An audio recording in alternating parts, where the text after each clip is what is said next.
Maar sy vriende, hartlik welkom hier so by Ligpunt. Weer net om vir jou welkom te sê as jy by ons kuier vanoggend. My naam is Dewald, ek is hier op die voltydse span hier so by Ligpunt en vriende, so 'n paar orderreëlings met ons, soos wat ons die oggendse dinge begin. Ons het vanoggend 'n kinderbediening vir ons 3-jariges tot en met graad 5 kinders. Hulle kan ouer gewoon met die 4de liedjie kan hulle uitbeweeg na hulle klasse toe.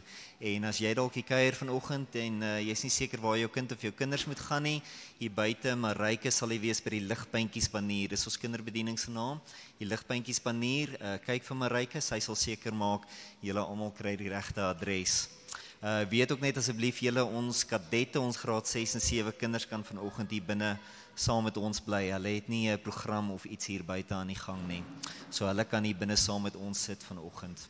Vriende, ons maak klaar met hierdie reeks waarmee ons besig is nou al vir 'n geruime tyd, die kruispad. Ons het oor die laaste klompie weke vir Jesus gevolg soos wat hy na die kruis in Jerusalem toe gegaan het. En ons het Vrydagoggend stil gaan staan by die kruisiging van Jesus. En vanoggend gaan ons kyk na dit wat volg op die kruisiging van Jesus. So vriende, dit genoem, ek gaan vir ons bid en vir die Here vra om met ons te ontmoet vanoggend. Kom ons bid saam.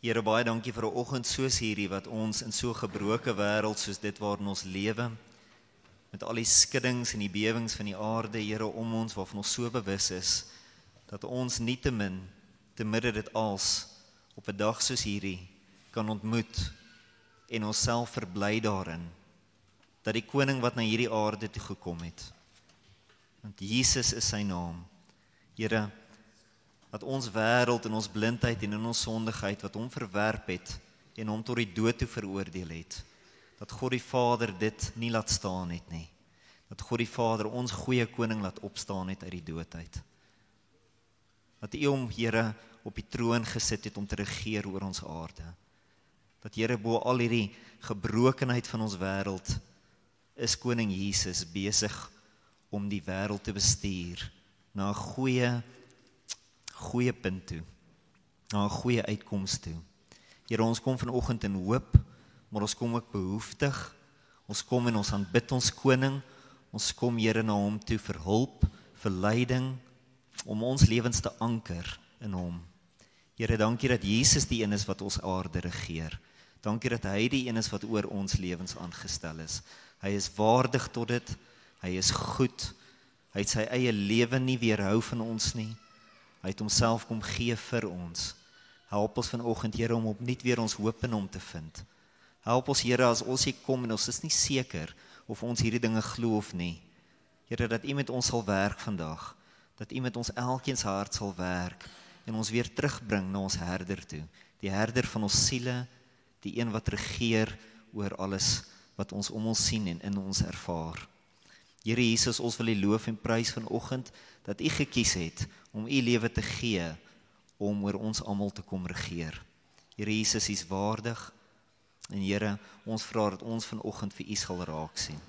Ons bid dit in die naam van Jesus Christus. Amen. Nou vriende, soos wat ek nou genoem het hier in die gebed, vanoggend is Opstandingssondag. Ons het Vrydag gesien hoe Jesus gekruisig is, maar vanoggend deel ons die goeie nuus dat hy weer opgestaan het. Ek wil vir ons 'n gedeelte hierso lees. Ons wil nie net vanoggend mekaar oortuig dat Jesus opgestaan het uit die dood uit nie. Vriende, ons kalender is gemerk volgens die opstanding van Jesus. Dis 'n groot gebeurtenis in die geskiedenis wat opgeteken is. Die ooggetuies het gepraat hiervan. Dit is deel van ons wêreldgeskiedenis. Ons wil vanoggend bietjie meer doen en praat oor die betekenis daarvan. Nie net dat dit gebeur het nie, maar wat dit beteken dat Jesus opgestaan het uit die dood uit. Luister bietjie na hierdie woorde hier uit Handelinge 2.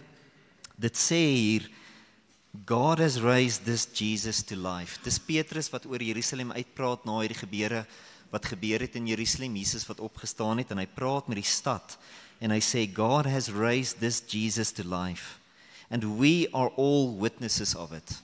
Hierdie volgelinge van Jesus wat dit gesien het.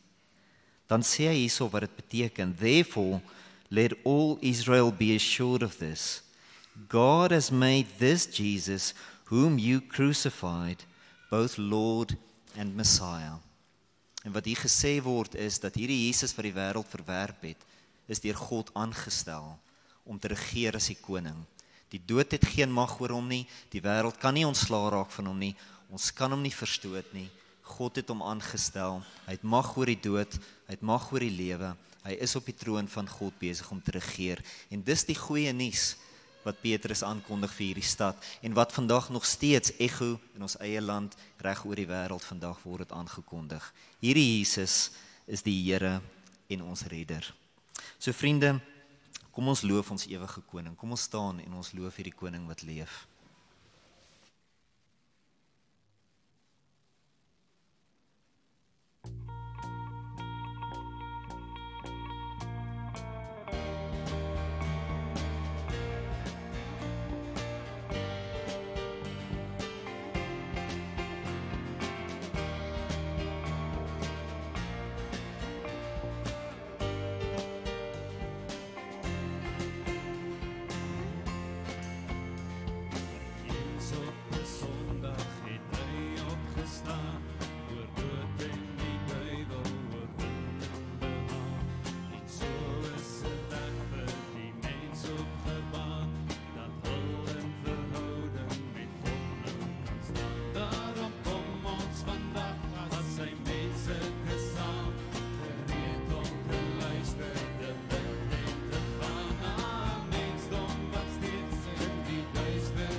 my strength, my song, this cornerstone, this solid ground, firm through the fiercest drought and storm.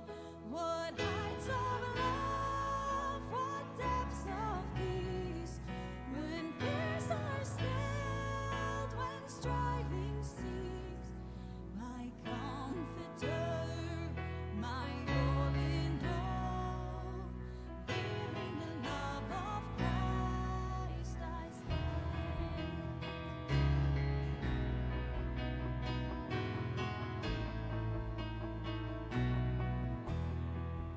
In Christ alone, who took on flesh, fullness of God in helpless babe, this gift of love and righteousness, scorned by the ones He came to save. Till on that cross as Jesus died, the wrath of God was satisfied. For every sin on Him was laid. Here in the death of Christ I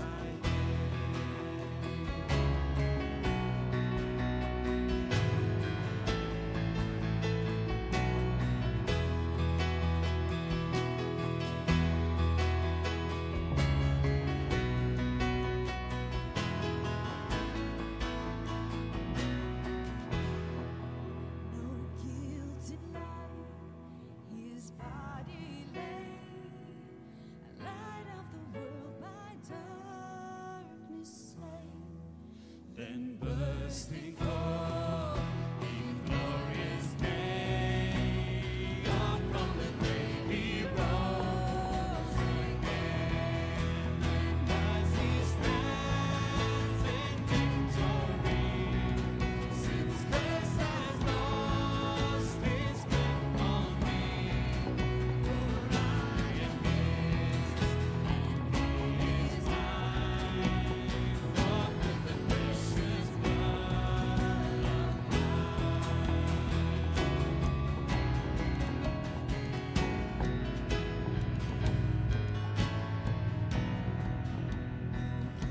in life, no fear in death. This is the power of Christ in me. From life's first cry to final breath, Jesus commands my destiny. No power of hell, no scheme of man can ever pluck me from His hand. Till He returns or calls me home, here in the power of Christ I'll stand. No power of hell, no scheme of man can never pluck me from His hand. Till He returns or calls me home, here in the power of Christ I'll stand.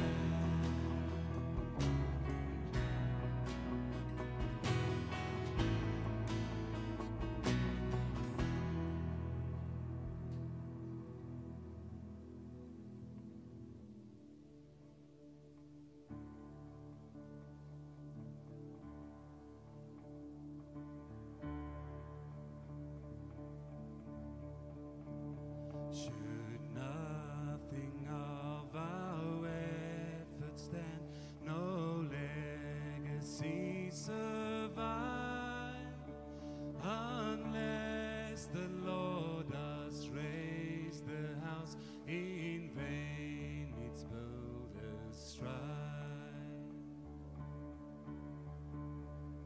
To you who boast tomorrow's gain, tell me, what is your life? A mist that vanishes at dawn. Oh, glory be to Christ.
Môre julle almal. Kom ons neig ons hoofde in gebed. Jesus, glory be to you.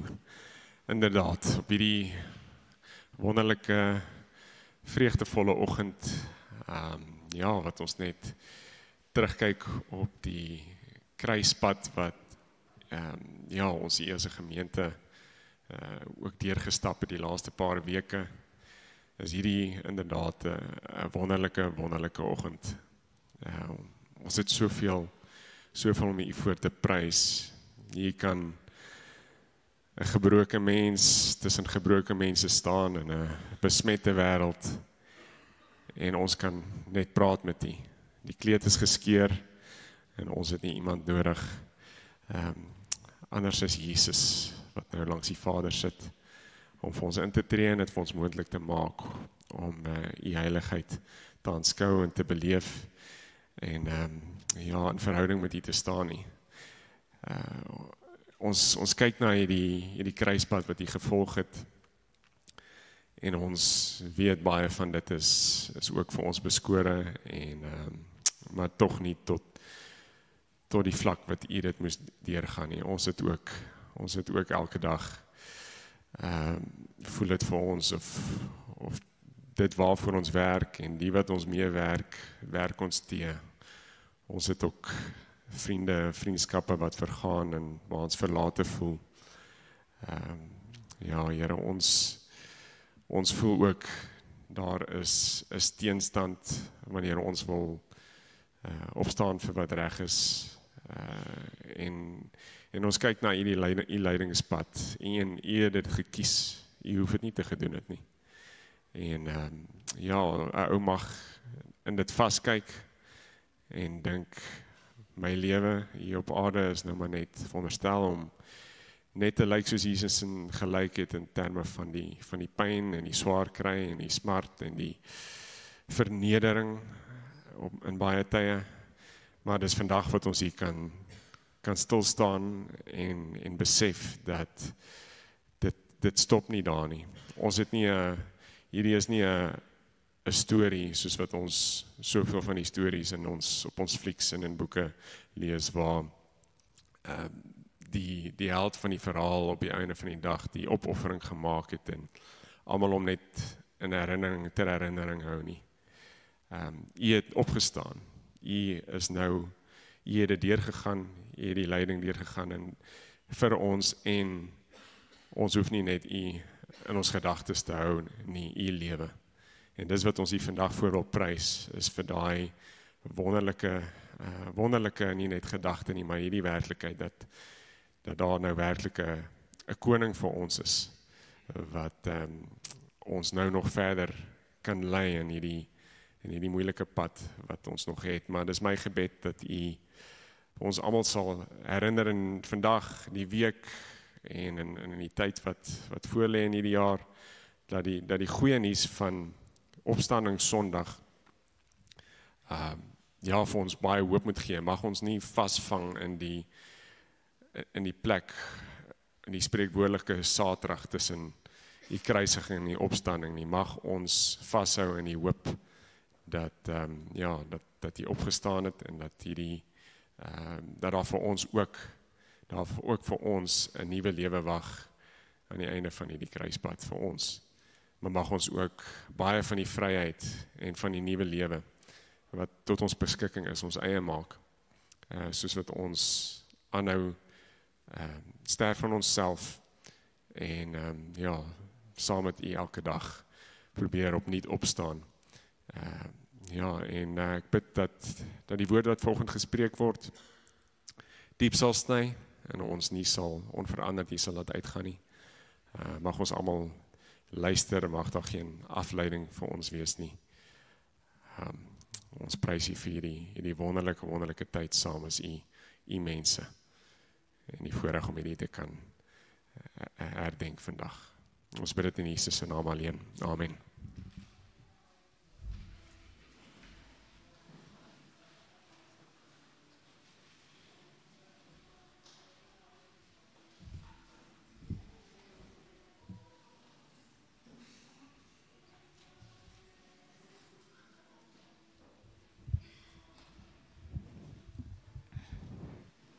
Goeiemôre.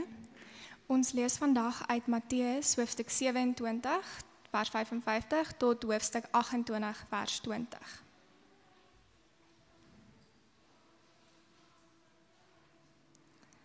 Daar was baie vroue teenwoordig wat van ver af toe gekyk het.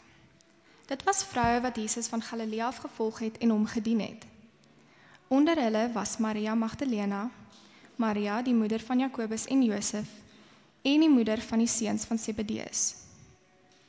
Toe dit laat geword het, het 'n ryk man van Arimatea met die naam Josef daar aangekom. Ook hy was 'n disipel van Jesus.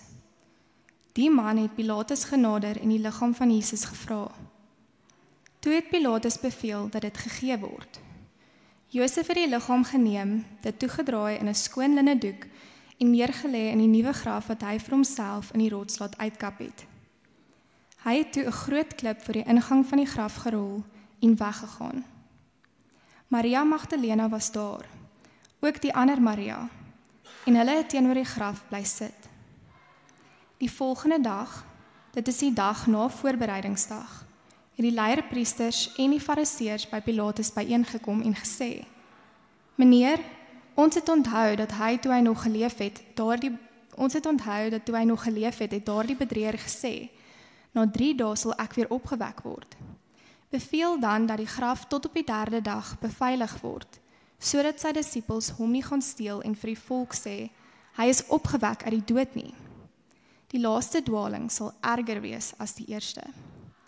Pilatus het vir hulle gesê: Julle kry 'n wag van soldate, gaan beveilig die graf soos julle goeddink. Hulle het toe gegaan en die graf beveilig deur die klip te verseël en die wagte daar te plaas.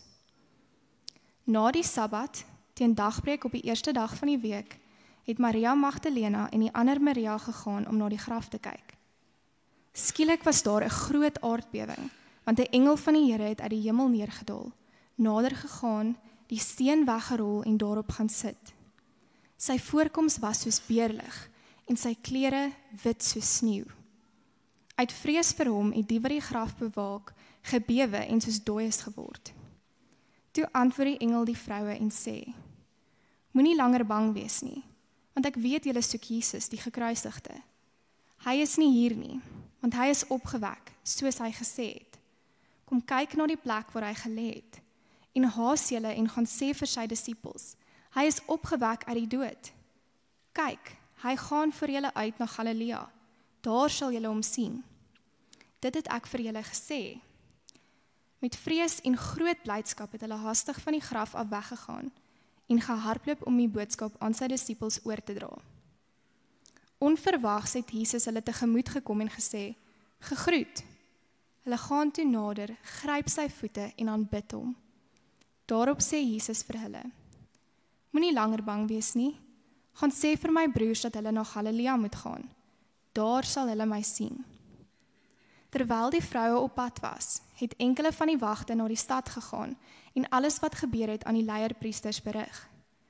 Die leierpriesters het toe met die familiehoofde bymekaar gekom en 'n besluit geneem om 'n groot som geld aan die soldate te gee met die opdrag: Sê, sy disippels het in die nag gekom en hom gesteel terwyl ons geslaap het. En as die prokurator daarvan te hore kom, sal ons hom gerusstel en sorg dat julle nie in die moeilikheid beland nie.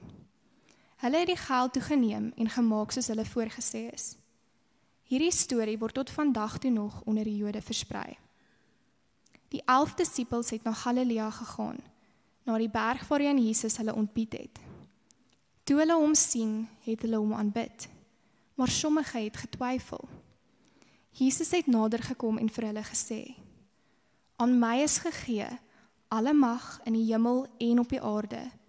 Gaan dan en maak disippels van al die nasies, deur hulle te doop in die naam van die Vader en van die Seun en van die Heilige Gees, en hulle te leer om alles te onderhou wat ek julle beveel het. En kyk, ek is met julle al die dae tot aan die volëinding van die tyd. Dit is die woord van God.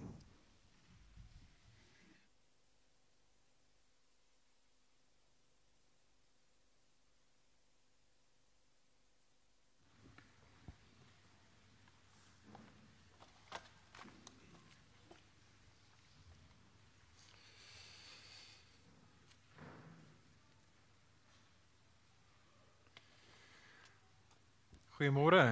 Goeiemôre vriende. Goeiemôre Kobus. Vriende, dit is baie goed om julle hier by ons te hê op Opstanding Sondag. Soos wat ons reeds genoem het vandag, dit is so 'n goeie naweek vir ons om saam te wees. Ek besef dat, kyk jy, as jy in Pretoria is, in 'n kerk soos ons, en as die helfte van die gemeente weg op die belangrikste naweek van die jaar, wat hierdie naweek is, want almal is maak die meeste van die lang naweek. Maar ek besef vir dieselfde rede mag hier 'n paar gaste hier wees. Dalk is jy's in die dorp om by vriende of familie te kom kuier, en soos jy vandag die eerste keer hier by ons is, baie welkom aan jou. Jy het 'n goeie Sondag gekies. Jesus het opgestaan. En ons gaan vandag saam daaroor dink. So vriende, ek wil vir ons bid. Daar was reeds gebid, maar ons wil vra dat die Here met ons sal ontmoet. Dis 'n lang gedeelte, is baie vleis op die bene. Maar ons wil vir die Here vra, asseblief o God, ons wil die stem hoor. Sal U praat met ons? U praat, maar sal U ons in staat stel om U te hoor? Vir dit is 'n wonderwerk nodig. So kom ons bid en vra dat die Here nou met ons sal wees.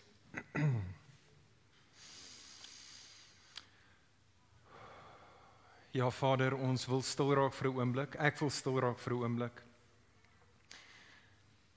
Here, ek besef dat selfs party van ons mag juis hierdie Sondag hier wees, soos wat ons dalk op Goeie Vrydag in die kerk was, Here, want dis wat ons doen. Ons is daar op Goeie Vrydag en op Opstanding Sondag.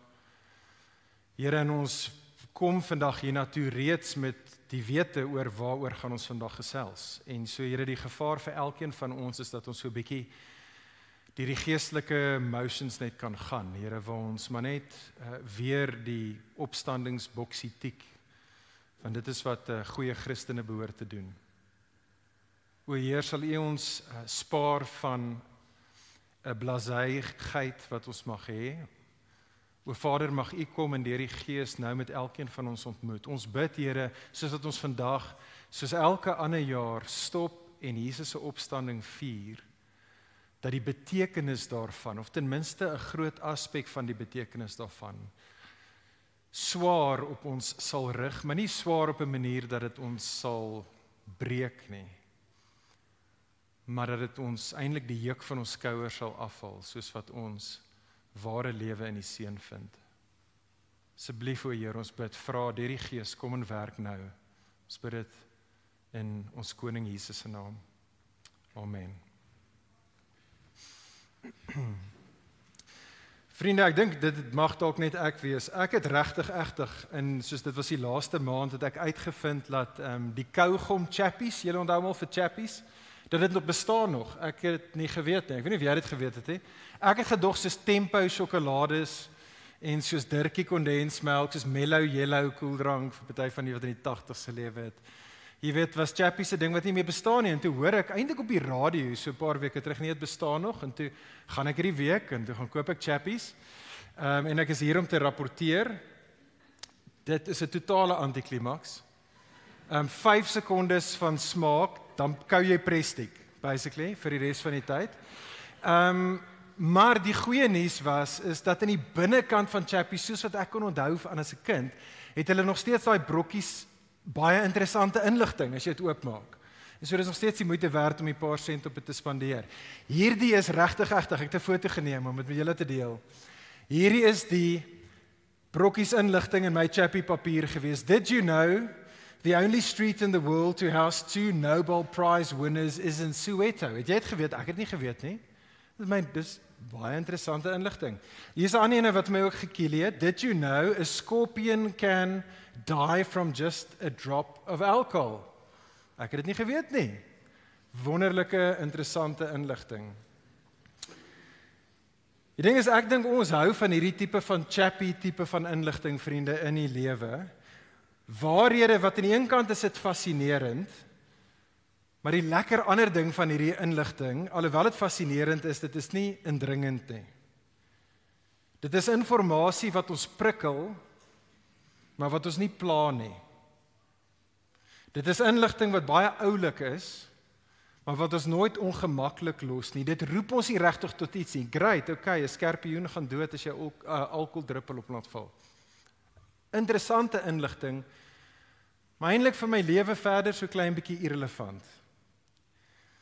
En vriende, ek begin hiermee want ek dink dit is so baie mense in hierdie wêreld, baie selfs kultuurchristene oor die opstanding van Jesus dink.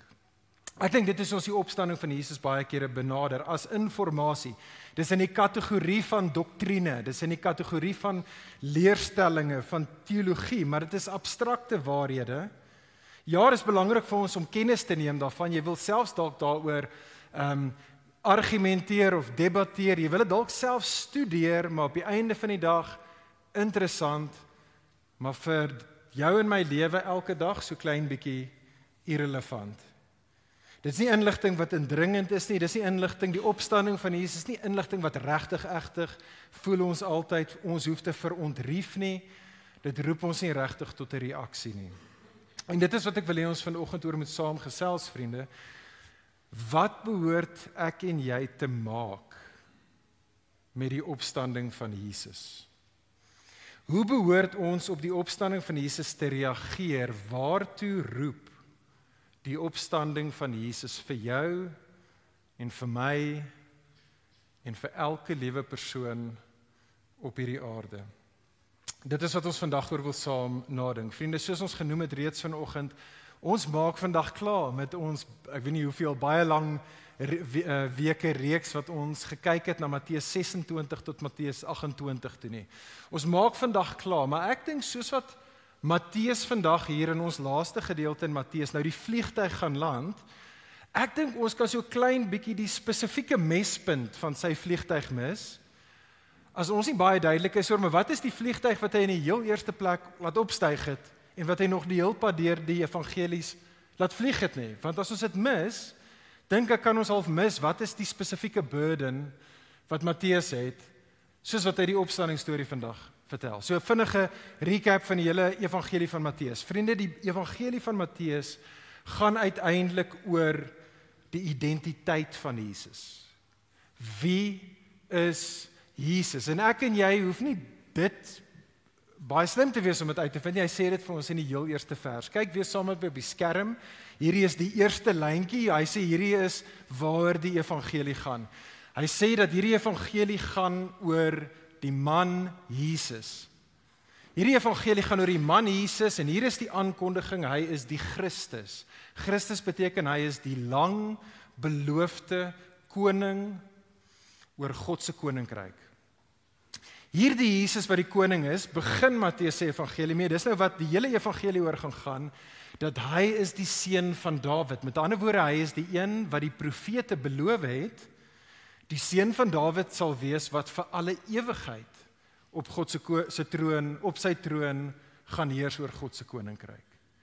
En hierdie Jesus is die seun van Abraham. Met ander woorde, hy is die een waarin al die beloftes wat God gemaak het vir Abraham en vir Abraham se nageslag, al daai beloftes gaan in hierdie Jesus tot vervulling, tot realisering kom. Dis die punt van die hele evangelie. Maar dan is daar 'n ander titel, wat amper soos die oorkoepelende, opsommende titel is, wat al hierdie verskillende beskrywings van Jesus saamvat, wat Matteus se gunsteling titel is, en dit is die titel dat Jesus is die seun van God. En die seun van God is eintlik die oorkoepelende, opsommende titel om saam te vat vir hierdie Jesus is. En so, by Jesus se doop, Matteus 3, stem uit die hemel by Jesus se doop sê, hierdie is my geliefde seun. Dan is Jesus, Matteus 4 in die woestyn, die duiwel besef dit ook, hy herken dit 2 keer in Matteus 4, jy is die seun van God, Matteus 4. In Matteus 8 kom die demone op die verhoog van wêreldgeskiedenis, soos wat Jesus daar is, en die demone erken dit, die demone Matteus 8 sê, wat wil jy met ons uitwaai, o seun van God? Matteus 14 stap Jesus op die water en die disippels op die skei. Hulle erken Matteus 14, hulle sê, waarlik, jy is die seun van God. Matteus 26, wat ons gekyk het 'n paar weke terug, toe Jesus voor die Sanhedrin is, die Sanhedrin, die godsdienstige leiers vra hom, sê vir ons, wie is jy? Is jy die seun van God? Hy sê, ja, ek is. En vriende, as jy nie Vrydag hier by ons was nie, soos wat Jesus op die kruis gehang het in ons vorige teksgedeelte, was dit ook die groot punt wat oor en oor herhaal was. Kyk saam met my op die skerm, soos Jesus op die kruis hang, die mense spot vir Jesus, hulle sê, as jy die seun van God is, kom van daai kruis af en kom red jouself. Jy het dan gesê, jy is die seun van God, 2 keer sê hulle dit. En toe laasweek, of nie laasweek nie, Vrydag, was dit die laaste versie voor ons gedeelte, die Romeinse soldaat, soos wat Jesus sy laaste asem uitblaas, soos wat Jesus sterf, sodat ek en jy het kan verstaan, hier was die groot klimaks tot en met vandag se gedeelte. Matteus 26, vers 54, die Romeinse soldaat sê, ja, werklik, hy was werklik die seun van God. Vriende, hoor asseblief mooi, dit is die burden wat Matteus het, soos wat ons by ons gedeelte kom. Sy hele evangelie wil jou en my oortuig dat Jesus is die seun van God, met ander woorde, hy is God se persoonlike, gekose, geliefde koning. En dit is nie net Jesus se lewe wat dit ons duidelik maak dat hy is die seun van God nie, dit is nie net Jesus se dood wat vir ons wys dat hy is die seun van God nie. Dit is ook Jesus se opstanding, wat aan jou en my kommunikeer, hy is die seun van God. Die vraag is, hoe gaan ons op daardie Jesus, wat aangekondig word as die seun van God, die ewige koning, hoe gaan ons op hom reageer? Dis die vraag vir jou en vir my, soos wat ons by ons gedeelte kom. 3 bewegings in daai storie, is 'n lang storie. Ons doen die hele gedeelte saam, is een gedeelte, want ek dink eintlik moet al hierdie gedeeltes saam gesien word as een groot narratief. Wat ek wil hê is moet sien, hou asseblief jou Bybel byderhand of jou teksgedeelte daar byderhand, maar in hierdie narratief is daar eintlik 3 bewegings in die storie, wat in elkeen van die 3 bewegings is daar 2 groepe mense, wat in elkeen van hierdie blokke of in hierdie bewegings op kontrasterende maniere gaan reageer op die persoon van Jesus, spesifiek op sy opstanding. Ek wil hê ons moet dit sien, en ons moet saam vir onsself afvra, maar hoe gaan ek en jy reageer op die realiteit van Jesus en sy opstanding? So, eerste opskrif vir vandag, kyk saam met my, vriende, daarna Matteus 27, vers 55 tot 66, die besorgdheid. Die besorgdheid. Ek wil hê ons moet saam nadink oor dit. So hier is die eerste kontras. Op hierdie stadium het Jesus nog nie opgestaan nie. Jesus is nog in die graf, maar hier is 2 kontrasterende reaksies op Jesus in die graf. So kyk saam met my in jou teks, vers 55 tot 61. Matteus verwys hier na 'n groep vroue wat teenwoordig was daar met Jesus in sy laaste ure. Hierdie vroue sê hy was teenwoordig selfs daar by Jesus se dood. Baie belangrik, en dit is so behulpsaam vir ons, net om hier jouself so te knyp. Matteus wil hê, ek en jy moet sommer dadelik verstaan, wat beteken dit om werklik 'n disipel van Jesus te wees. Sien jy dit daar? Hy sê dit in vers 55, dat hierdie is vrouens wat Jesus gevolg het, en wat Jesus gedien het. Dis wat 'n disipel van Jesus is. En wat Matteus wil hê, ons moet verstaan, is dat hulle nie net vir Jesus gevolg en gedien in sy lewe, en tot die oomblik van sy dood nie, maar selfs nou dat hy dood is, hulle volg en hulle dien hom steeds. Maar voordat hy dan aangaan om oor hulle te praat, vertel hy ons van 'n ander disipel. Ons toneel hier beskryf hier die man as 'n ander disipel van Jesus. En dit is hierdie ryk man van Arimatea, sy naam is Josef.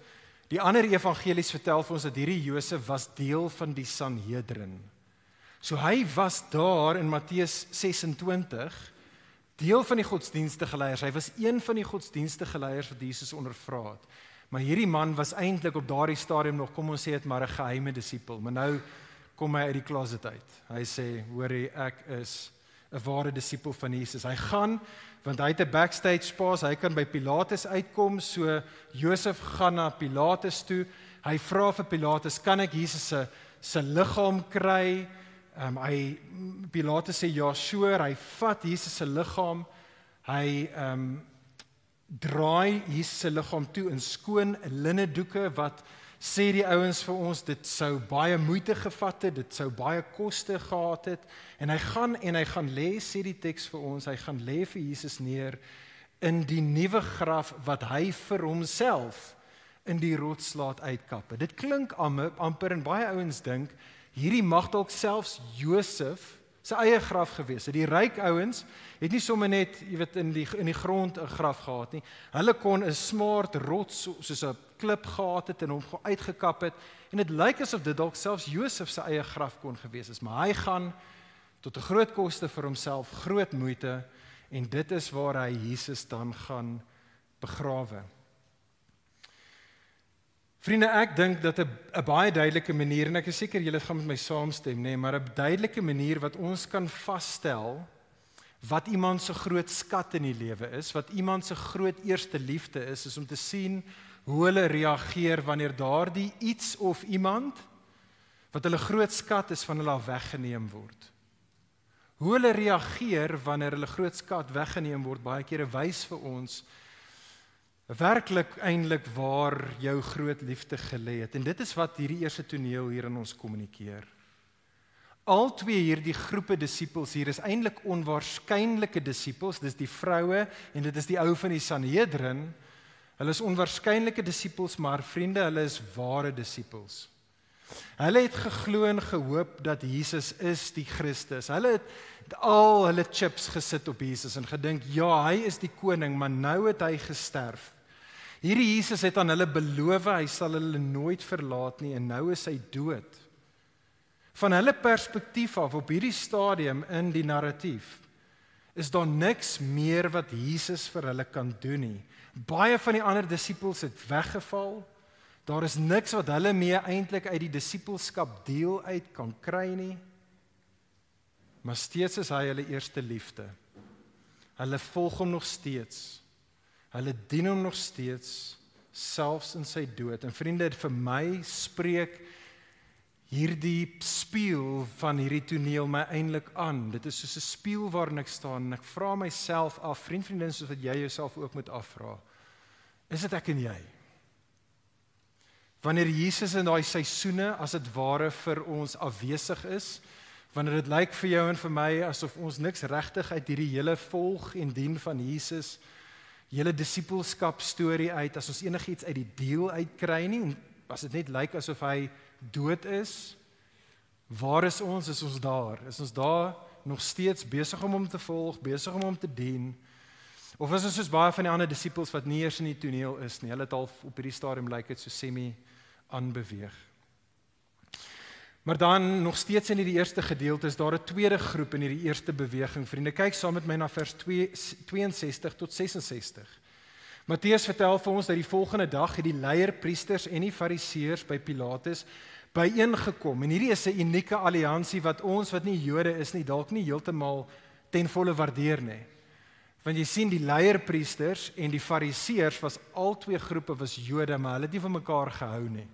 Hulle was in 'n power struggle eintlik gewees. Hulle het verskillende teologiese en verskillende politieke oortuigings gehad. Hulle was nie pelle nie.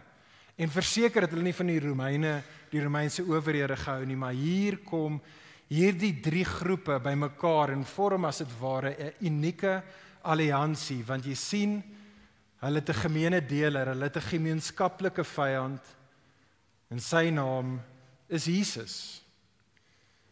Maar ons vind hier dat hierdie godsdienstige leiers en die fariseërs is eintlik maar angstig, nee, kom jy dit agter, hulle is benoud. Jesus is dood, maar hulle is nog steeds benoud. Hulle noem vir Jesus die bedrieër, vers 63, maar hulle is die wat bedrieg. Dis die ironie hierso. Hulle bedrieg en hulle sê vir Pilatus, hoor hierso, hy het baie keer gepraat oor sy opstanding. Ons weet hy gaan dit nou fake en so kan jy asseblief wagte daar gaan sit. En net soos wat Pilatus gemaak het tevore, toe die godsdienstige leiers by hom was, is Pilatus is so half, ja, whatever, sorteer julle dit self uit. Vat julle eie wagte, gaan plaas hulle daar. En so dit is wat hulle doen, en hulle vat van hulle wagte, en hulle gaan daar na die graf toe, en hulle verseël die klip. Kan jy sien hoe angstig is hulle polief hulle daai klip heeltemal mooi op daarso, en hulle beveilig dit, en hulle sit die wagte daar. En vriende, ek weet nie van julle nie, maar vir my is dit treffend, en ek dink dit is hoe Matteus dit skryf. Ons moet die benoudheid sien, hier by hierdie fariseërs en die godsdienstige leiers. En dit behoort ons te tref, want aan die een kant, hulle het mos nou hulle sin gekry, Jesus is dan dood. Waaroor is jy angstig? Jy het mos nou gewen. Hoekom is jy so angstig? Vriende, ek dink dit is belangrik. Ek dink die rede, en hoor my asseblief tog mooi uit, die rede hoekom hulle angstig is, want diep binne in hulle harte, weet hulle weet, alhoewel hulle dit aan niemand erken nie, dat hulle stryd is eintlik teen God self. En hierdie is hoekom ek so sê, en hierdie is belangrik, ons gaan baie tyd vandag spandeer in Psalm 2, want Psalm 2, vriende, is die agtergrond waarteen Matteus 27 en Matteus 28 afspeel. Hier is die eerste keer wat ons gaan kyk na Psalm 2. Kyk saam met my na Psalm 2 vers 1 tot 3 op die skerm. Psalm 2, die bekende psalm wat praat oor God se ewige koning. Waarom is die volke so rusteloos? En waarom maak die nasies nuttelose planne? Die konings van die aarde neem stelling in, en al die heerders van die aarde, hulle span saam teen die Here en teen sy gesalfde. En hulle sê, kom ons breek hulle boeie stukkend, kom ons gooi hulle bande van ons af. Vriende, daai woordjie daarso, span saam, is presies die woordjie wat in ons teksgedeelte hier is, wat verpraat oor die fariseërs en hoe die godsdienstige leiers en hoe Pilatus bymekaar kom. Dis presies dieselfde woordjie wat presies later in ons teksgedeelte 'n tweede keer in Matteus 28 vers 12 presies dieselfde woordjie weer gaan herhaal word. Hulle kom saam om te collude, dis 'n lekker Engelse woord, soos wat hulle saamkom en saamspan. En vriende, hoor asseblief tog mooi, die rede hoekom hulle dit doen, die rede hoekom hulle Jesus wou doodmaak, die rede hoekom hulle hom verwerp, selfs in die naam van God, is eintlik presies. Hulle wil nie hê Jesus moet koning wees nie. Hulle stel nie belang in God se heerskappy nie. Hulle wil konings van hulle eie koninkrykies wees. Dit is wat hier afspeel. En o, vriendin, ons het nodig om duidelik te wees hieroor ook vir onsself. Vriende, reg deur die Bybel, Ou en Nuwe Testament, is hierdie die fundamentele diagnose wat die Bybel sê waar is van ons as die mens in en van onsself. Is dat selfs en juis op 'n dag soos vandag, waar ons hier is op die opstanding te vier. Vriende, ons lewe in 'n wêreld waar soveel mense sal sê, ja, ek weet nie heeltemal of ek wetenskaplik of filosofies of intellektueel kan glo in die idee van 'n opstanding nie. Nou, daar's gesprekke en daar's ouens, jy kan hulle gaan YouTube wat vir jou kan die antwoorde gee op al die filosofiese wetenskaplike redes hoekom jy werklik kan glo dat Jesus het uit die dood uit opgestaan, maar wat die Bybel stel nie belang om daai met ons te doen nie. Die Bybel sê wat hierdie is die fundamentele rede hoekom ons Jesus liewerste in die graf wil hou. Die rede is want elkeen van ons, soos die Fariseërs, soos Adam van ouds, wil eintlik die baas van die plaas self wees. 'n Jesus in die graf is 'n Jesus wie jy kan aflag. 'n Jesus wat opgestaan het, is 'n Jesus vir wie ek moet luister. Dis 'n Jesus wat God se koning is en voor wie ek moet buig. Vriende, dit is die groot vraag, nie die vraag vir hulle nie, maar vir ons. En die vraag is, hoekom is dit lewensbelangrik dat ons agslaan op hierdie Jesus? Wel, dit is die tweede beweging in die storie. Kyk saam met my daar, ons is nou in Matteus 28 vers 1 tot 10. Matteus 28 vers 1 tot 10, die bevestiging. Matteus vertel ons nou dat na die Sabbat, kyk, sien dit raak saam met my, op die eerste dag van die week, hierdie twee Marias weer na die graf toe gegaan, en toe gebeur presies dit wat Jesus reg deur die evangelie gesê het gaan gebeur, wat Jesus voorspel het, en dit wat die Fariseërs gevrees het, gebeur toe. Jesus gaan opstaan. Maar die hele prent hier, vriende, gebruik hierdie Ou Testament amper apokaliptiese beeldspraak en taal, en die hele gebeurtenis is daar, om vir jou en vir my te laat verstaan dat dit is werklik 'n bonatuurlike ingryping van God self. Het jy dit daar raak gelees in die teksgedeelte, daar's 'n groot aardbewing. Wanneer ook al daar in die Bybel 'n groot aardbewing is God besig om sy hand in te steek en iets in hierdie wêreld te doen. Daar's 'n engel sê die teks wat uit die hemel uit neerdal. En soos wat hy nader kom, imagine jy is die soldaat en jy is die vrou en jy sien hierdie engel wat aankom. Hy kom en hy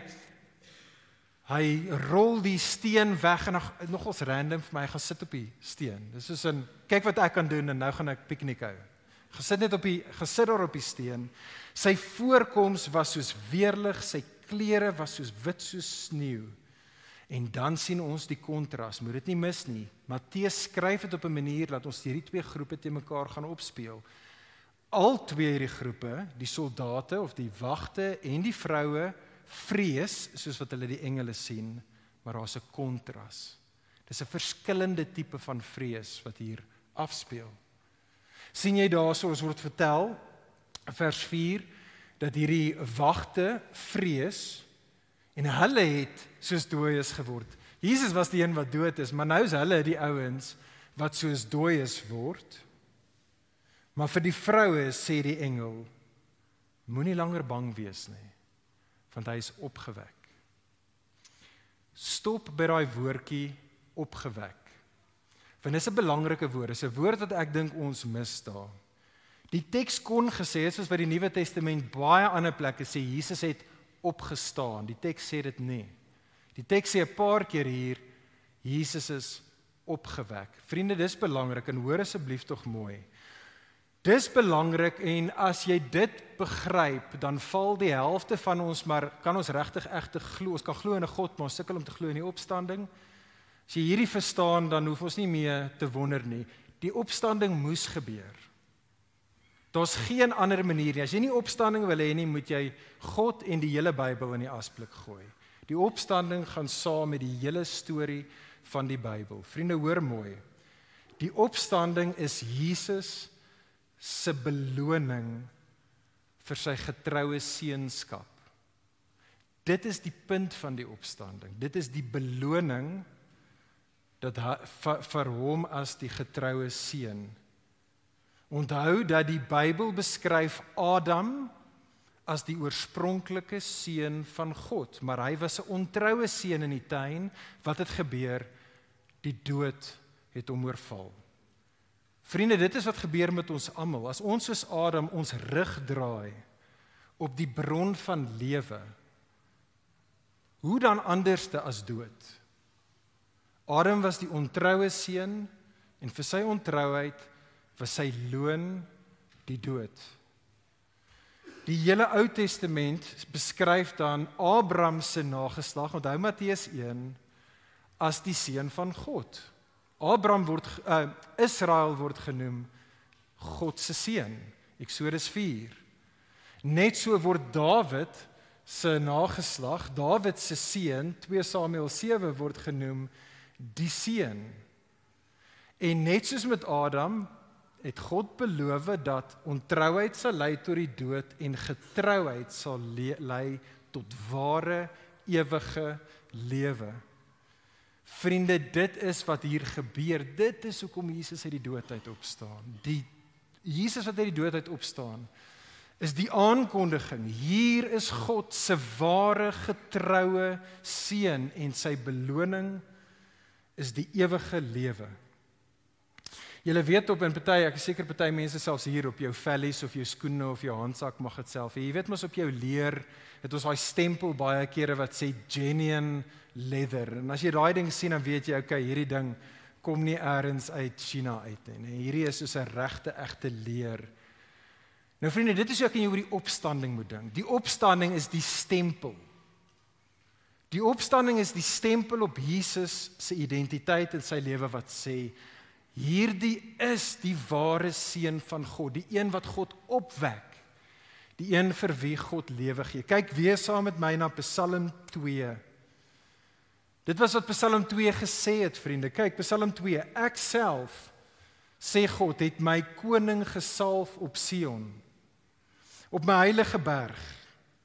Ek wonder of 'n heilige berg Golgotha is maar net ek wat so 'n bietjie speel daarmee. Maar ek wil die vaste besluit bekend maak, sê God. Ekskuus tog, nou praat die koning self. Ek wil die vaste besluit bekend maak. Die Here het vir my gesê, jy is my seun. Vandag het ek jou verwek. Vriende, dis presies wat Paulus in die begin van sy evangelie sê wanneer hy aan ons aankondig dat Jesus is die seun van God. Jesus is die een wat na die gees van heiligheid op grond van sy opstanding uit die dood kragtig aangedui is as die seun van God. En so vriende, hoor asseblief tog mooi, dit is wat ons vandag hier vier. Dit is wat vandag fundamenteel aankondig. As ons vandag hier so saam is en ons sê, Jesus het opgestaan, dan sê ons vir mekaar, Jesus het regtig 'n lyf gehad soos ek en jy, en hy het uit die dood uit opgestaan. Maar ons sê soveel meer as dit. Ons sê, Jesus het opgestaan, en wat dit kommunikeer, is dat hy is die koning, beloof deur God, die enige getroue mens wat ooit gelewe het, die Godman self wat vir ewig sal regeer oor hierdie wêreld.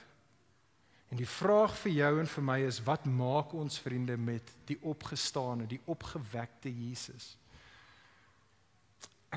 Ek stel belang dat jy moet glo dat hierdie Jesus het opgestaan uit die dood. Maar ek stel meer belang dat jy nie net glo het opgestaan uit die dood nie, maar dat jy hom erken in woord en in daad as jou koning. En dit maak saak. Vriende, ons het hierdie reeks getitel Die Kruispad. Dis nie die kruis wat jou en my by 'n kruispad bring nie. Dit is die opstanding van Jesus wat jou en my by die kruispad bring. Kyk weer saam met my na Psalm 2. Ek gaan dit net vir ons lees. Dit is die uitnodiging vir daardie konings wat heeltyd God se ware koning verwerp. Of dit nou groot konings daar buite is, of konings, ek en jy, wat ons eie koninkrykies bou. Die uitnodiging Psalm 2, daarom konings, wees tog verstandig, wees tog gewaarsku, o regters van die aarde, dien die Here met ontzag en juig hom toe met vrees, met bewing. Soen die seun, sodat hy nie toornig word en julle op die pad omkom nie, want sy toorn vlam maklik op. Maar gelukkig is almal wat by hom skuiling vind. Vriende, dit is die taal, dit is die beeld wat ons van die vrouens het daar, is presies dieselfde taal. Daar is 'n vrees, daar is 'n heilige ontzag. Nou die realiteit van Jesus het regtig uit die dood uit opgestaan, en wanneer hulle voor Jesus kom, is daar nog steeds daai vrees, hulle val en aanbidding voor hom neer, soos Psalm 2 sê, hulle soen sy voete. Daai se prentjie van die uitnodiging vir elkeen van ons. Vriende, dit is die enigste gepaste en wyse manier om jou lewe in te rig in die lig van Jesus se opstanding. En soos die psalma sê, vir jou en vir my, o vriende, wees gewaarsku. Dis wat die psalm sê. Die psalm sê vir ons, wees gewaarsku. So kom ons wees gewaarsku. Mag nie een van ons eendag sê, ek het nie geweet Jesus is regtig die koning wat die baas oor my lewe behoort te gewees het nie. Niemand van ons kan dit sê nie, want Jesus het opgestaan. Wees gewaarsku, die koning is bekend gemaak. Maar vriende, moenie net gewaarsku wees nie, wees, soos die psalm sê, verstandig. Wees verstandig, want ons kom nie na hierdie Jesus toe en nou buig ons maar die knie, want ag, jy sê, ek moet nou, dit is nie soos wat baie ouens doen met aardse konings, ek moet nou maar seker vir hierdie ou luister, nê? Wees wys, sê Psalm 2, jy wil na hierdie koning toe kom. Het jy gesien daar daai laaste vers in Psalm 2? Gelukkig is almal wat by hom skuiling vind. Jesus is die goeie koning. Hy is die koning, ons weet hy is die goeie koning, want ons het net Vrydag gesien hoe ons koning sy lewe neerlê om ons te dien. Hy is die goeie koning, geseënd, gelukkig, blessed is the one who takes refuge in him. Dis nie net dat ek en jy moet die knie voor Jesus buig nie, jy wil die knie voor Jesus buig. Hy is die koning en in sy koninkryk bring hy jou in om jou te dien. En dan moenie net gewaarsku wees nie, wees nie net wys en kom in geloof en bekering na hierdie Jesus toe nie, maar dan laastens, wees dan deel. Wees deel. Wees deel van wat hierdie koning doen. Dis die laaste gedeelte wat ons baie vinnig na gaan kyk. die bevel. Vriende, dit is hoe hierdie gedeelte eindig. En ek dink ons is almal baie vertroud met daai laaste paar versies, maar ek dink ons lees nie altyd daai versies saam met die gedeelte voor dit, saam met wat dit eintlik gelees behoort te word nie. Want jy sien in hierdie laaste beweging blok, vriende, Matteus 28 vers 11 tot 20, gee Matteus weer vir ons twee kontrasterende reaksies, maar nou spesifiek op die opstanding van Jesus. Daar's twee maniere wat jy deur die lewe kan gaan in die lig van die realiteit wat jy in jou hart weet eintlik dat Jesus het opgestaan. Hier is wat die eerste ouens doen, vers 11 tot 15, party van die wagte, sê Matteus van ons, het toe gegaan na die leierpriesters toe. Hulle vertel toe vir die leierpriesters, hoorie, ons het 'n engel gesien, daar was 'n leë graf, Jesus het opgestaan. En wat Matteus ons vertel is dadelik, wat doen hierdie godsdienstige leiers? Hulle kom weer bymekaar, selfe woord as tevore, selfe woord as Psalm 2, hulle collude, hulle conspire vir Jesus saam, en dan het behoort jy te herinner aan wat hulle ook gedoen het met Judas, kan jy onthou met Judas? Nou doen hulle dieselfde, soos met Judas, nou met die wagte. Hulle sê, ons gaan vir julle baie geld gee as julle net saam speel met ons. Wat ons wil hê julle moet doen is julle moet sê, ons het geslaap en die disippels het gekom en hulle het Jesus se lijk kom steel. En ek bedoel, die wagte, ten minste party van die wagte, jy weet, hulle is into short-term gain, dis maar wat baie van ons doen nie. Ons stel belang in die korttermyn wins, alhoewel ons weet ons lewe alleen. En so hulle doen dit, en hulle gaan dan einde van hierdie gedeelte vers 15, en hulle gaan soos goeie evangeliste, en hulle gaan verkondig, sê Matteus, 'n storie wat tot en met sy dag daar was. Ja, Jesus het nie regtig uit die dood uit opgestaan nie, Jesus se disippels het sy liggaam gesteel. Maar dis nie hoe die evangelie eindig nie.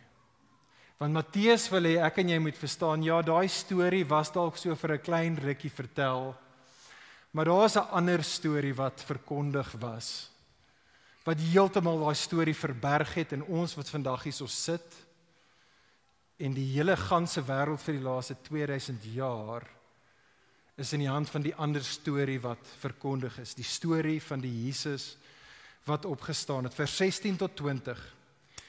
Die vroue sê vir die disippels, gaan na Galilea toe, en daar gaan hulle, sien jy saam met my in die teksgedeelte, hulle gaan na 'n berg toe, net soos wat Israel na Sinai toe gegaan het, waar God aan hulle 'n opdrag gegee het, in Eksodus 19, en toe hulle God ontmoet op die berg, het hulle hom aanbid, en daar was 'n heilige huiwering, net so het ons dieselfde ding hier. Die disippels is nou saam met Jesus op 'n berg, hy gaan nou vir hulle opdrag gee, hulle aanbid hom, daar is heilige huiwering wat hulle het, en dan kom die groot opdrag, nadat Jesus sê, aan my is gegee alle mag in die hemel, en alle mag op die aarde, ek is die koning, ek is die ewige koning. Is daar net een opdrag hier. Jesus sê, gaan en maak disippels van al die nasies. Vriende, vir 'n laaste keer kyk saam met my na Psalm 2 vers 8. Dis een versie wat ons nog nie regtig na gekyk het nie. God sê vir sy koning, vir sy seun, vra dit van my, en ek sal volke gee aan jou as jou erfdeel. Ek sal nasies aan jou gee. Dis presies dieselfde woord, as jou erfdeel. Die uithoeke van die aarde as jou eiendom, soos wat enige seun die erfdeel kry van die ouer, die erfporsie kry van die ouer, so ook met God en sy seun. Jesus se opstanding wys, hy is die seun, hy gaan 'n erfenis kry. Wat is die erfenis? Die nasies. Dis jy. Dis ek. Dis jou kinders. Dis jou familie. Dis jou buurman. Dis jou werkskollegas. Dis elke persoon van elke taal en kultuur in hierdie land. Alle mense oor die wêreld, maak nie saak watter godsdiens hulle is nie. Alle mense wat nog ooit geleef het. Jesus wat opgestaan het is die koning en hy het 'n erfenis en dit is alles en almal. En as dit waar is, vriende, dan is daar 'n opdrag vir jou en my. Die opdrag vir jou en vir my is, gaan en gaan maak disippels. Gaan en gaan maak disippels. Want daar kom 'n dag. Vriende, daar kom 'n dag, die Nuwe Testament is eens hieroor. Daar kom 'n dag waar die koning terugkom. En elke tong sal dan erken dat Jesus was die koning. Elke knie sal op daardie dag buig en hom moet erken as koning. Maar ek en jy weet dit nou. En ek en jy sien 'n wêreld wat op pad is na 'n aaklige dag, wanneer hulle gaan uitvind dat hulle was die rebelle wat probeer 'n staatsgreep teen die ware koning probeer uitoefen het. En so ek en jy word geroep, dis die opdrag, gaan en maak disippels, gaan. En dit is wat Jesus dan ons sê, gaan en gaan verkondig die evangelie. Jesus is die koning wat gesterf het om sy mense te dien, wat opgestaan het as die bewys dat hy die koning is. Gaan en verkondig dit. Doop mense dan, met ander woorde, roep mense om hulle lewens dan te vereenselwig, om hulle lewens te verloor. Dis wat die doop aan ons dramatiseer. Iemand wat hulle lewe verloor in Jesus. Gaan, en moenie net vir mense gaan vertel van Jesus, jy gaan roep hulle tot geloof en bekering om hulle lewens te verloor in hierdie Jesus. En daai mense wat jy dan disippels gemaak het, wat nou gedoop is in hom, gaan dan en gaan leer hulle om nou Jesus te vergestalt. Om alles te doen wat Jesus gesê het, in steede hierdie opdrag, en dit is om te gaan en verder disippels te gaan maak. Vriende, dit is die opskrif oor jou en my lewe. Ja, party van ons werk vir 'n kerk, en ander van ons werk ook by 'n skool, en ander werk vir 'n besigheidsfirma, en party van ons werk dalk nie, ek weet nie. Maar hierdie is die opskrif oor ons almal se lewens. Gaan en maak disippels. Gaan en maak disippels. Ons vriende baie kere wonder, wat is God se wil vir my lewe? Wel, hier is dit. Maak disippels. Gaan hier uit vandag en môre as jy werk toe gaan en by jou huis en tussen jou vriende en alles wat jy doen en dink en sê en bou en buig dit om die realiteit van die koning wat opgestaan het. Vertel vir ander van daai koning. Help hulle om hom te erken as koning en roep hulle om ook goeie getroue gesande van hom te wees. Vriende, ons word geroep om te lewe in die lig van die opstanding, en ek sluit hiermee af. Vriende, die opstanding van Jesus is nie inligting wat ek en jy ooit in 'n chappie papier gaan kry nie. Want dit dring ons, dit roep ons tot aksie. Vir party van ons wat vandag hier so sit, roep Jesus se opstanding jou dalk opnuut vandag, en dalk het jy dit nog nie gedoen nie. Dit roep jou vandag hier. Jesus sê vir jou, erken my as die koning. Erken my as die koning. En vir ander van ons wat hier so is, en wat Jesus reeds erken het as die koning, roep dit vir ons, om nou ons lewens te spandeer, om ander te help om Jesus te erken as die koning. Dit is die doel van die oefening van ons lewens, want Jesus het opgestaan, en hy regeer as God se seun, ons koning. Kom ek bid vir ons saam.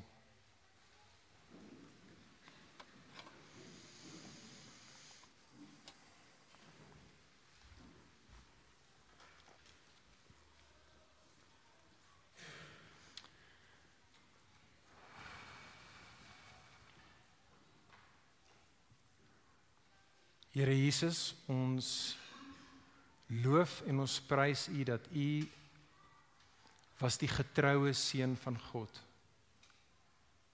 O Jesus, ons onthou so goed Vrydag toe ons hier so gesit het. Jesus, wat het vir U gekos het, om as die getroue seun plekke te ruil met ons, ontroue seuns en dogters. Jesus, ons loof en ons prys U, dat U opgestaan het en ook nou regeer as die seun van God, as ons koning. Ek bid vir elkeen van ons hier, o Heer, U weet hoe swak ons is. Deur die Gees, help ons om Jesus se heerskappy nie net te erken nie, maar dit te na te jaag, dit te smag, dit te soek. Ek bid Here dat U elkeen van ons help, ons lewens in te rig in die lig van die realiteit van ons koning wat regeer. Ag Heer, en ek bid en vra, maak ons se mense wat ons ganse lewens sal toewy aan U, soos wat ons ook uitgaan en almal met wie ons paai kruis, stadig maar seker te vertel van die koning wat regeer. En so asseblief tog, Heer, ons sien uit na daardie dag, vir alle ewigheid in die koninkryk. Hou ons en gebruik ons tot daardie dag toe. Ons bid dit in Jesus se naam. Amen. Amen. Baie dankie Poen. Vriende, kom ons staan en dan sing ons tot hierdie opgestane Jesus, tot lof van hom. Hy is ons koning en hy is die seun van God.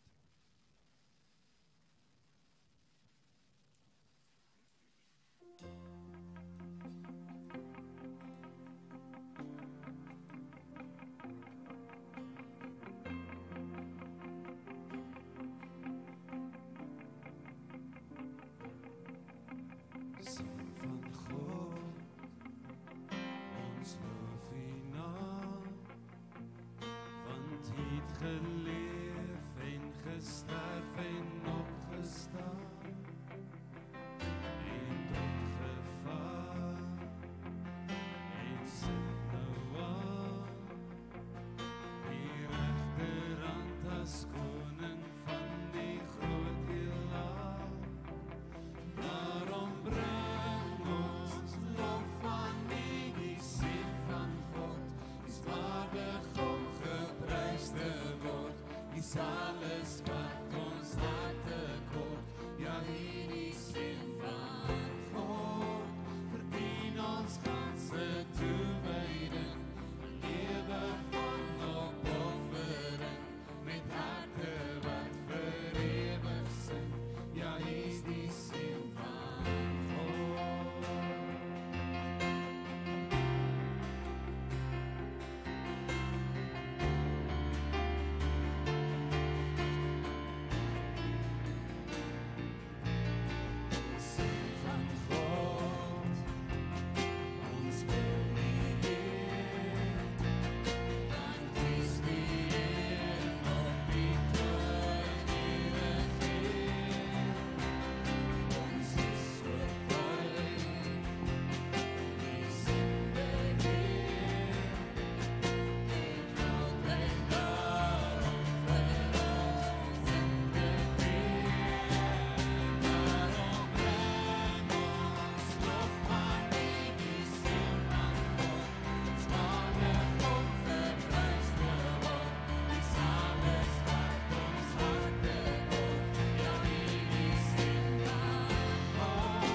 Vriende, ons is klaar hier binne met ons verrigtinge. Luister, baie dankie vir julle elkeen wat uitgekom het vanoggend op hierdie lang naweek om hierdie indringende nuus te kom hoor saam met ons. Dit bring ons elkeen se lewens in 'n gesonde krisis. En ons wil net weer die uitnodiging vir enige besoekers wat ons het vanoggend, maar eintlik maar vir ons almal. As daar enigiets is wat jou geprikkel het van vanoggend se boodskap, is jy baie welkom om saam met Johan wat nou vir ons die woord gebring het. Sowel as een van ons vroue, Cathy, kom bring. Hulle sal hier voorwees, kom bid gerus saam. Daar's niks spesiaal aan ons gebede meer as wat jou eie gebed sal wees nie, maar dit is soms bemoedigend en aanvullend om saam te bid as 'n gesin voor die Here. So ons wil jou nooi, vriende, as jy vanoggend dalk selfs tot vertroue wil kom in hierdie koning en jy het nog nie daai besluit vir jouself in die lewe gemaak nie, regtig neem hierdie uitnodiging baie ernstig op. Kom vorentoe. Dit voel soos 'n baie moeilike ding om te doen, maar is eintlik 'n baie maklike ding om te doen. Ons erken die waarheid en ons vra hom om die koning oor ons lewens ook te wees en ons soen die seën. So vriende, daai is 'n uitnodiging. Enigiets anders wat prikkel, kom gerus en bid saam vanoggend hiervoor. Dit genoem, vriende, as daar enige ander dinge is wat julle graag wil weet oor ons gemeenskap Ligpunt, buite Corrie en Nadia hier so by die kontakpunttafel, gesels gerus met hulle. Hulle sal ook vir jou 'n bietjie meer inligting kan gee. Ek hoop julle hoor die uitnodiging en die hospitality wat ons probeer bied deur hierdie dinge. Ons wil jou graag deel maak van die gemeenskap. So gesels gerus met hulle, dis waarom hulle daar is. Kom gerus vorentoe. Enige ander nuus, belangrike dinge, datums, RSVP skakels, al daai klas van goed is op die blaadjies wat op julle stoele gesit is. Kyk gerus daarna. Een belangrike ding wat ek vinnig sal noem, 7 Mei gaan ons nie daai week ons Ligpunt gesinne hê nie. Ons as 'n gemeenskap gaan saamkom in gebed. En daar's baie dinge om voor te bid. En so 7 Mei, daardie aand, kyk gerus op julle blaadjie, gaan ons saam bid as 'n gemeenskap. Vriende, ek wil net eindig met hierdie woorde wat Poen eintlik hierso wat Johan in Psalm 2 vir ons voor ons gesit het, die idee van blydskap vir die wat hulle self versoen of wat die seun soen. Luister na hierdie woorde. Dis Jesus hier wat in Matteus 28 sê, aan my is gegee alle mag in die hemel en op die aarde. En dan saam met dit daai gedagte van Psalm 2, hierdie is goeie nuus, vriende. Gelukkig is almal wat by hom skuil. So, baie sterkte met julle week. Kom ons kuier lekker saam verder.